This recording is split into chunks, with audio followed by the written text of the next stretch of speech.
Welcome to the Fantasy Goons podcast, part of the Pucks Out family. It's time to skip the bull and find out the info you need to win your league with Bobby, Davey, and Brandon.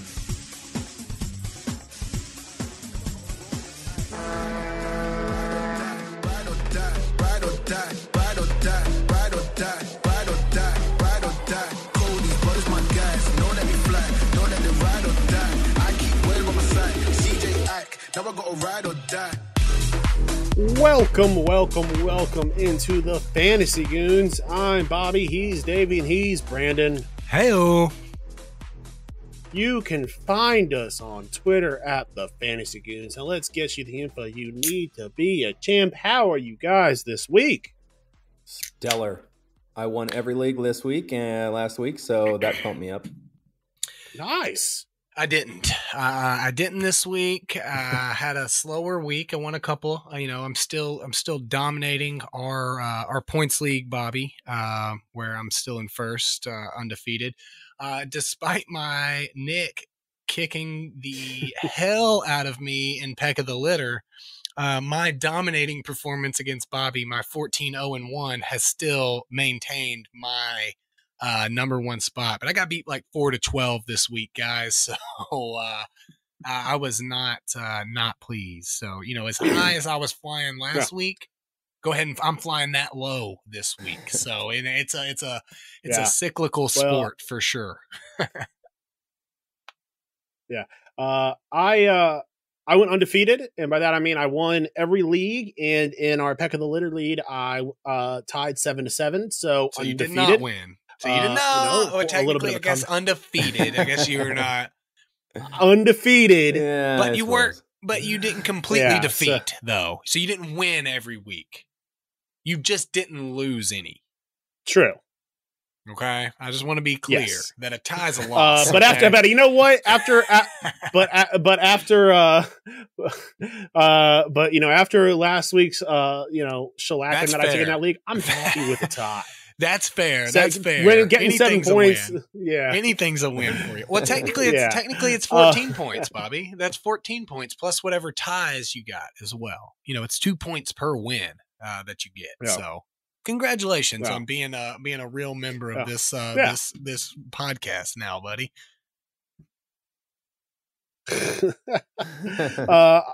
All right, so let's move straight into some news. Ryan Hartman to the injured reserve may return this week. Once again, the NHL injured reserve is the most insane thing in the world.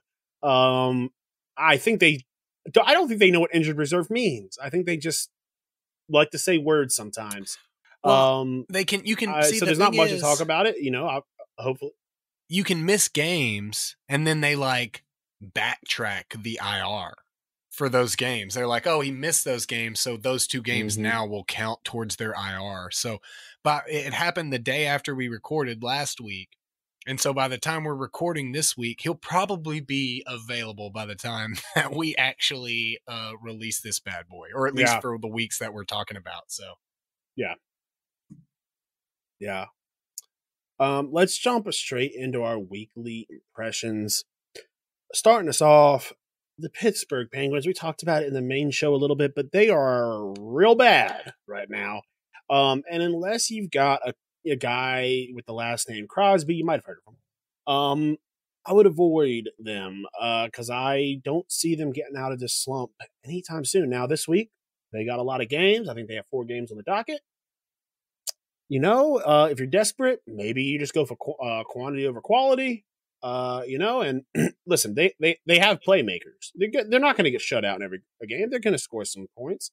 So that doesn't mean sit their stars, but don't go looking for any Penguins players to play just because they have a bunch of games in the docket, because that's just going to bite you in the ass. Yeah, no, I agree with you.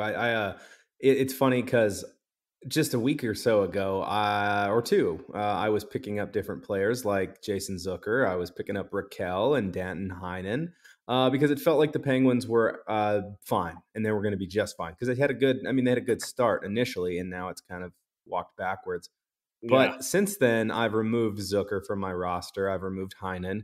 I do still have Raquel at the moment. That is a guy that is on my bubble. He is a guy that I could part with tomorrow and not feel bad about it. But I agree with you. I agree with you 100%. I think some of these guys, the outside of obviously the Crosbys and, the Gensels and, it's a tough team to want to grab right now. So I like that call.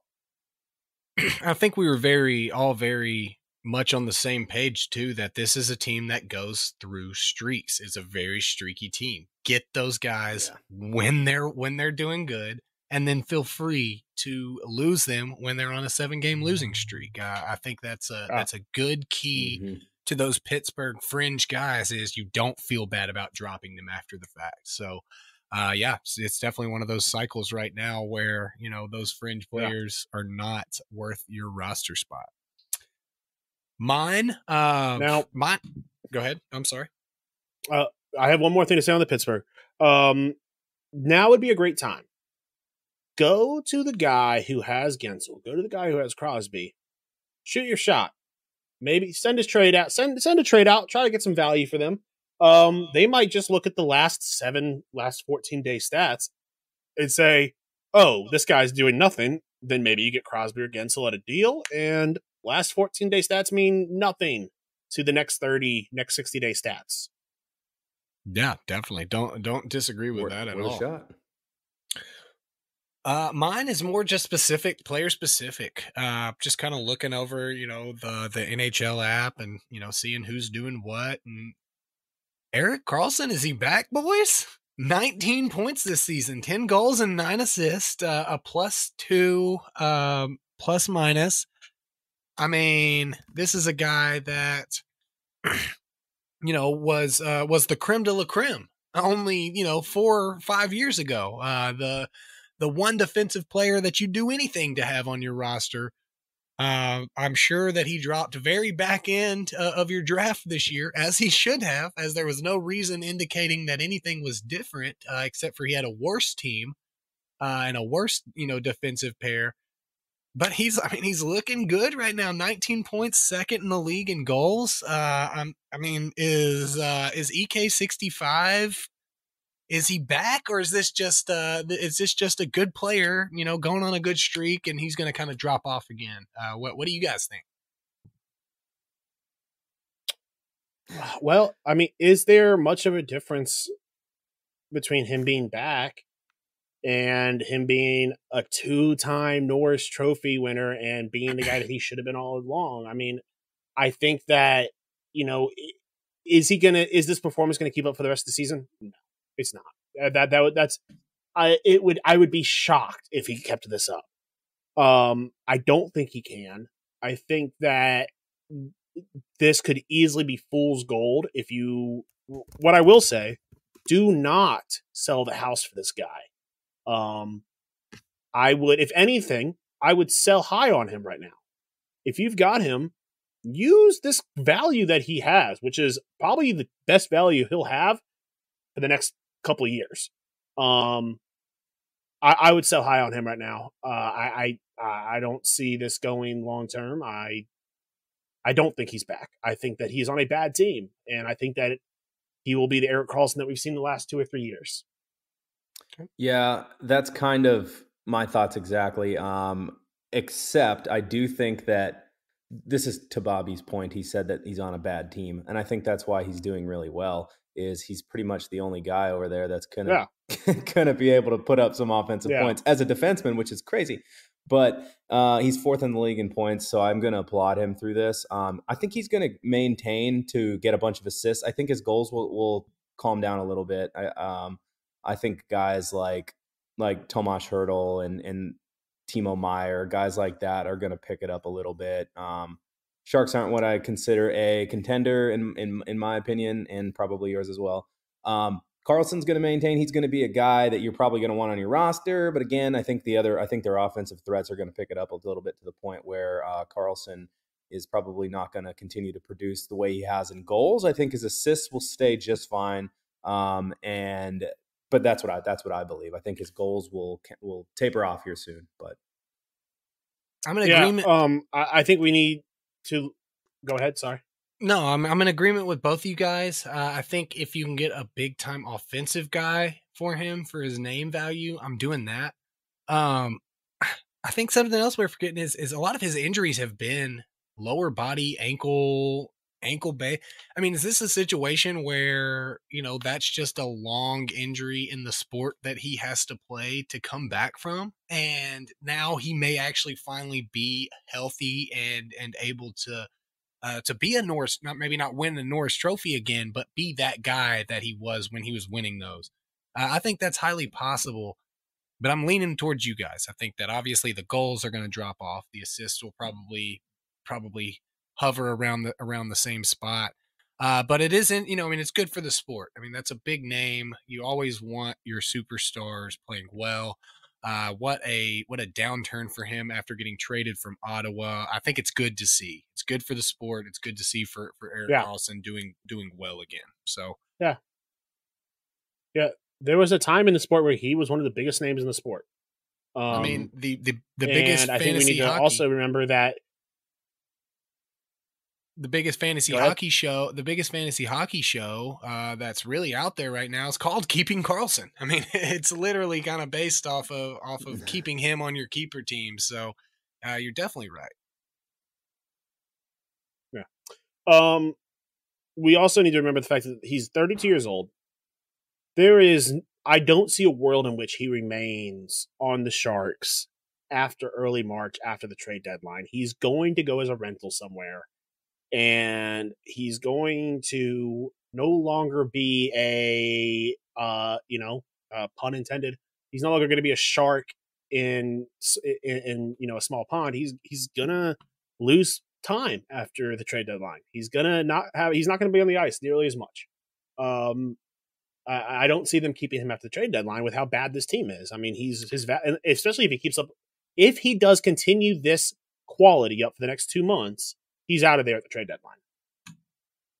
He probably has a large contract, though. I can't see that a lot of teams being willing to pay what he's getting paid for a rental player, unless the Sharks are willing to the Lightning will figure out a way. Eat a whole bunch of that. Eat a whole bunch of that contract. I just don't see. I would imagine a name like Erik Karlsson still puts fans in the seats. And that's something you still need as a team that's not doing well. I mean, unless you're Arizona and you're only playing in front of 5,000 people. And then you don't have to worry about putting people in the seats. They're going to come. They're going to come. They're there. They're sitting there at school. They're like, man, we ain't got nothing else to do. Let's just go to watch the Yotes plays. I really like Davies' impressions this week, though, for sure. Yeah, Davey, what do you got? Yeah, I'm starting to wonder about the Seattle Kraken. Are they for real this year? I mean, I don't know. They've got a 4-game win streak, second in the Pacific, top 10 in the league. I'm not sure they're going to maintain this pace, but man, is this team for real this year? Are we seeing a Kraken team that could compete way faster than I think anybody thought? I mean, obviously they drafted during the expansion, they drafted rather conservatively. I felt like they were kind of building for the future as opposed to the now. But it seems that this year, potentially in year 2, they might be turning the corner already. What do you guys think? Are they going to maintain their positioning now? Are they going to stay like this in the Pacific? Are they going to compete? Are they top 20 team in the league? Are they staying top 20 all year? What are they doing? No, I don't think they are. Looking at the last couple wins, they have got 2 wins against a bad Pittsburgh team. Out of conference. They've got a win against the Flames. They shut out the Wild. That's a good win. They play the Preds tonight, the night of recording. They lost to a struggling Canucks team. This is a team that they are unpredictable in a sport that's not good. They've lost some bad games. They've lost against the Blackhawks. They've lost against the Blues. They lost against the Ducks. I think that this is they've had a good streak, but this is in a sport where you have 82 games a season, you're going to get these streaks. You're just like, we can't overreact to Pittsburgh. We can't overreact to Seattle. I think they missed the playoffs. I think this is a good week for them. But I don't think this keeps up. Yeah, 100% agree. Yeah. I think, I mean, this team reminds me a lot of what we got from Detroit last year. They have a lot going for them. They have a lot of bright spots, of spots that are kind of shining through and helping them win games because of that.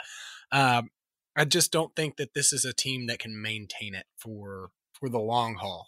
Just sheerly based off of the youth on that team and what they're putting forward.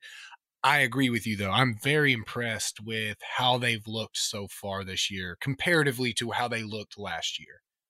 This does look like a team that, without a big roster overhaul, has overhauled. What they're putting on the ice. So I don't think that they're a playoff team, but I don't think that they drop off to the bottom depths of the league either. Yeah, and you're also seeing Edmonton and Calgary not necessarily playing to what we believed that they'd play at. So I Right. think that Edmonton Calgary turnaround. I think you're seeing a potential Vegas Edmonton Calgary top three in that Yeah. in the Pacific. LA will probably hang outside. I think LA and Seattle might teeter back and forth all year, but I think that your top three should be established with your Vegas, Edmonton, and Calgary. And Calgary probably will get second in that division. Yeah, I mean, LA doesn't look bad. I mean, they're They sitting don't. at 7-6-1, but looking through their schedule, I mean, they kind of have the same, inconsistency as Seattle. They play the Wild tonight. They do have a good win against the Panthers. They've got a good win against the Maple Leafs are not a good win anymore. They're bad. I mean, they have a bad loss against the Jets. They do have a great win against the Lightning. But again, it's way too early in the season to judge any of these teams. Right. But that's not what we're here to do. We're to judge the fantasy players, and I think that from a fantasy point of view, I like Seattle. Yeah. I think that they are going to be competitive. I think they're going to get a lot of points. I like these. I like the players there. From a standpoint of the team, don't like the team, and I'd say the same as with LA for me.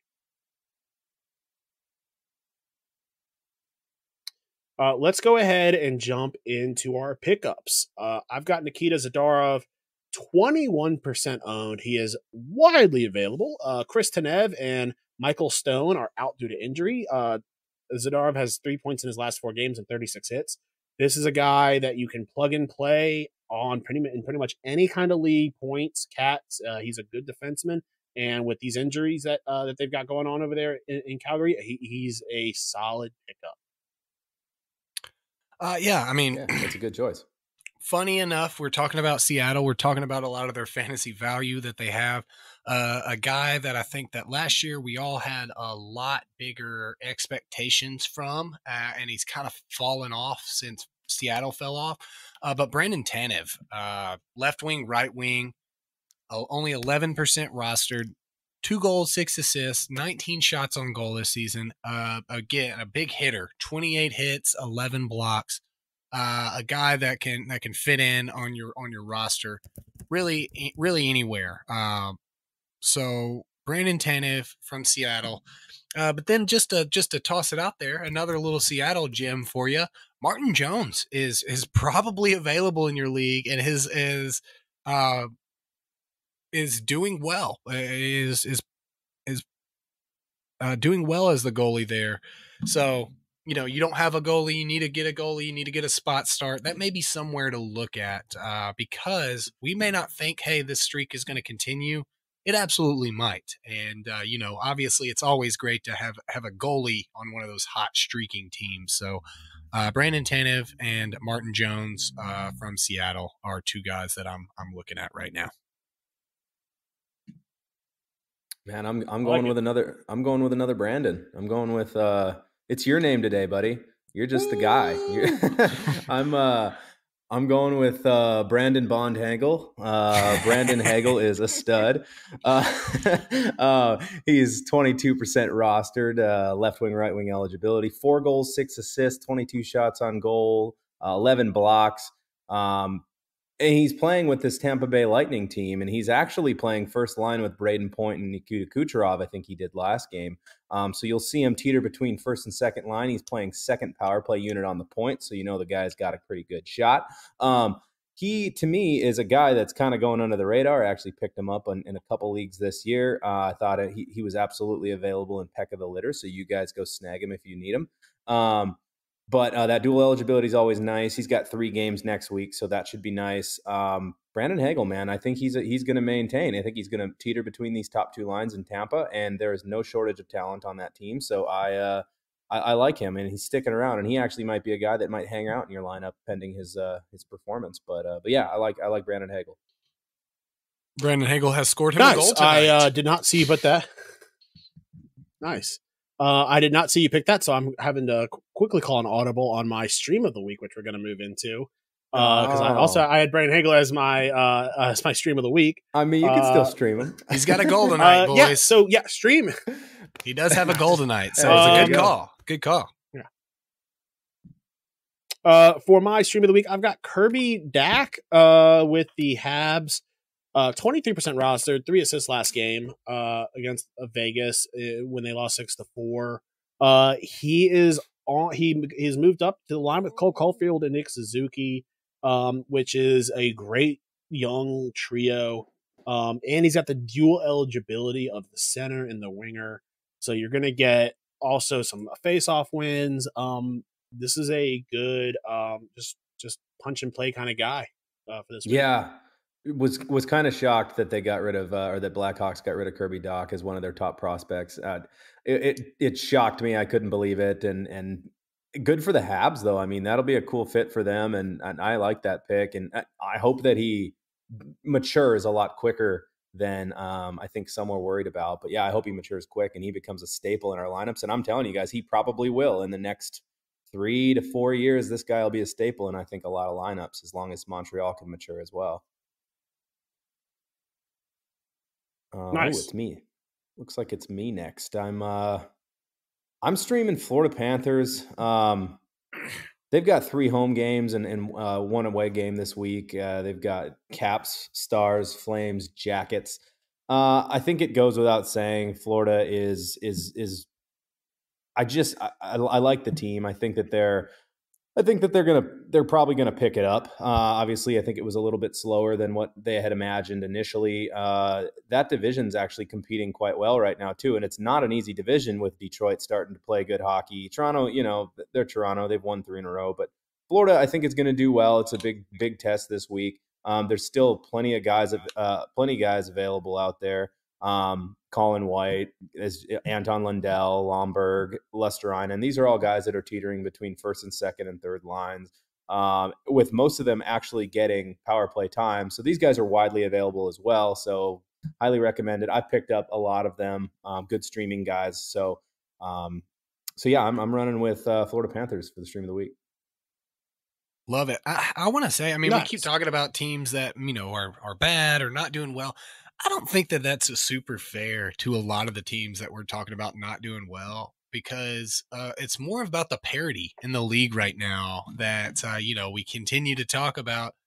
Got 20 some odd teams that are 500 or more right now. So I think some of these teams that are actually good are just kind of battling with other teams that are good and trying to find their way. So yeah, I'm not worried about Florida. When they're on. You can kind of see that from them.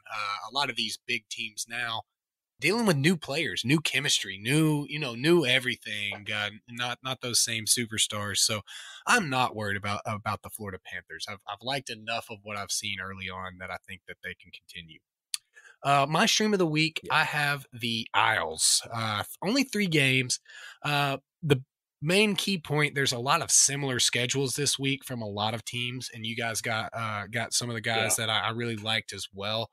But it was 3 away games for the Islanders, but a team that is playing really well right now. I like the 3 games they have: Monday at Ottawa, Thursday at the Predators, and Saturday at the Stars. I think that these are 3 games that you can go find some streaming options from this team. They're always so there's always so many from the Islanders because they always have these these great players, but not big names. I'm betting you can go find Anders Lee or, Matt Barzell is probably available in a lot of leagues because he doesn't really stand out as much. On the defensive side, Pulak, is a big hitter and a guy that you can get in, a guy that's going to get you blocks. I like their schedule. I think that you could definitely stream them on Monday and kind of see where they fit into your roster on those Thursday and Saturdays, which are generally a more full day anyway. So the only other thing I could suggest, maybe looking for a team that's got a Sunday, in there that can kind of add to and match with those Islanders players. Nice. Let's move into our tailing and fading, and we've already been here for almost 30 minutes, so we're going to try and fly through this. The Blues, they've got 4 games. They've got some days on non-saturated days. I like. They are 3-7, so I think that a lot of people have dropped these Blues players, and I think now might be a time to stream them this week. I'm tailing the Blues this week. Yeah, good choice. I'm actually going to tail a team that everyone's going to be like, why? But I'm tailing the Blackhawks this week. The Blackhawks? Yeah, I'm going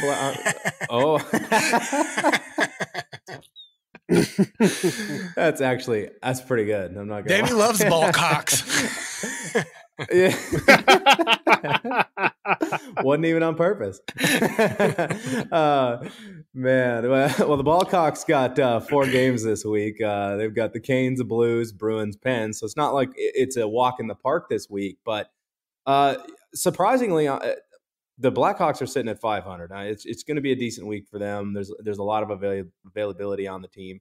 It's weird to say that Chicago's ahead of Minnesota right now in the standings. It's also weird to say that St. Louis is last in that division right now, in the Central. But again, it's early, so I'm not going to sit here and judge teams yet. But Chicago, man, I like them this week. There's a ton of availability on this team. I mean, guys that outside of Patrick Kane, Taves is still widely available. Max Domi, some. Dickinson, Lafferty, Athanasiou, Taylor Radish, Kurashev, Tyler Johnson, all these guys that have, 7, 8, 6 points. So it's not a ton of points because they're not putting up a ton of points. But if they've got games this week, so that's what's important is they'll be good streaming options for you. Most of them actually play power play as well. So there's just a lot of availability in this team. And yeah, they're not great. But if you're in a league without plus or minus, they might be okay. So I'm a guy who might, I'm going to tail Blackhawks this week. I think it's going to be a good week for them. It's funny you said that you thought that, we were going to hate on the pick. I honestly didn't expect you to have it on there. I was going to throw it on mine. So no, I actually really like the pick. I'm not always about that. This team is bad, so their fantasy hockey players are not worth anything. I think that this is a perfect opportunity to grab a team and grab some low roster percentage guys, and get them in there. With a great schedule. I love their schedule, and I love the Blues schedule this week too. You guys both got those in before me, but I absolutely loved the schedule that they have set up this week. So both of those I think are the better tails over mine. But I'm gonna go with another 4-game team, the LA Kings. We've talked about this. Whether or not you believe in them as a squad overall, I think we can all agree that they have a lot of decent fantasy options on this squad. Monday game at Calgary, Wednesday game at Edmonton, but then what really kind of sold me was that Friday game against Vancouver. You're not going to have a bunch of games on Friday. You're going to be able to have a team that has a really good opportunity to destroy a bad Vancouver team right now, and then getting to go and we get to see if Seattle's really about it on Saturday playing the Kings there. Lots of options. The Kings are the team that I'm tailing this week, and then that moves me right into the fade. You can't believe you guys left me this easy nugget. But yeah, Coyote. They have 1 game and it's against Vegas, so. I'm just not seeing this team doing great with with their away game at Vegas on a Wednesday. So like everything's working against them. A very full day, a good team, and the only game. So not only am I not going and actively seeking out Yotes players, I'm looking at which Yotes players I have on my team that I can get rid of for the week, and slide some guys in. So, Davey, what are you fading this week, brother? Well, first off, I think the Coyotes are going to beat Vegas 4-0, 5-0 maybe. So it's going to be a great week for the Coyotes. But but not for their fantasy, not fantasy wise, not fantasy wise though. So I mean, even if they do win 4-0, yeah. Knowing this Coyotes team, they could do that. But a guy who is like 1% owned is going to get 4 goals. Yes, exactly. And a guy who's like 2% owned is going to get all the assists. So it'll do no one any good. No one any good whatsoever. No, I'm just kidding. I'm fading the Rangers this week. They've got 2 road games, and they're 4-3-3 in the last 10. They're playing average hockey. They're going to be fine. I'm not worried about the Rangers. I just don't like the week with the 2 games. And yeah, I think they're going to hang tight. That division is just surprising me with the Islanders playing better and then Jersey playing better. Still some availability on Rangers though. But I'm not going to play them this week. 2 games. It's to me not worth it at this point. But yeah, so that's where I'm going Rangers this week. Nice. All right. That'll have me finish it off with Seattle. Yes, this team is on a hot streak. They are so hot right now. They've only got 2 games. They're on saturated days. They're playing the Rangers, who are 6-5-3, and the Kings, who are 7-6-1. I think they drop both games. I think they lose in overtime to the Rangers, and I think they get shut out against LA. So I don't think this is going to be a good productive week for them. Sit these guys. They don't have many big superstars that are an automatic start. Maybe Tanev is an automatic starter, but they don't have those big names that are like, oh well, even though they have a slow week, I'm starting this guy no matter what. So I'm a little hesitant about Seattle this week. I feel you. I do feel you hard on that one. But do they say "go crack go" at the game? I was just wondering. I thought I heard that the other day. Unless they were playing, I think they do. I love crack. Do they really say "go crack go"? I think yeah. I mean, to be fair, guys. Yeah. To be fair, it's Seattle. It's Seattle. They clearly love crack there, so that's never been in question. It's never been questioned by anybody. But all right, guys, that'll wrap us up for the week. For Davey, Brandon, I'm Bobby. This has been the Fantasy Goons. We'll see you all again next time. Peace. This has been the Fantasy Goons podcast, brought to you by Standing Stone Farms. Listen to the boys every week and join in on the conversation on the 3 majors of social media.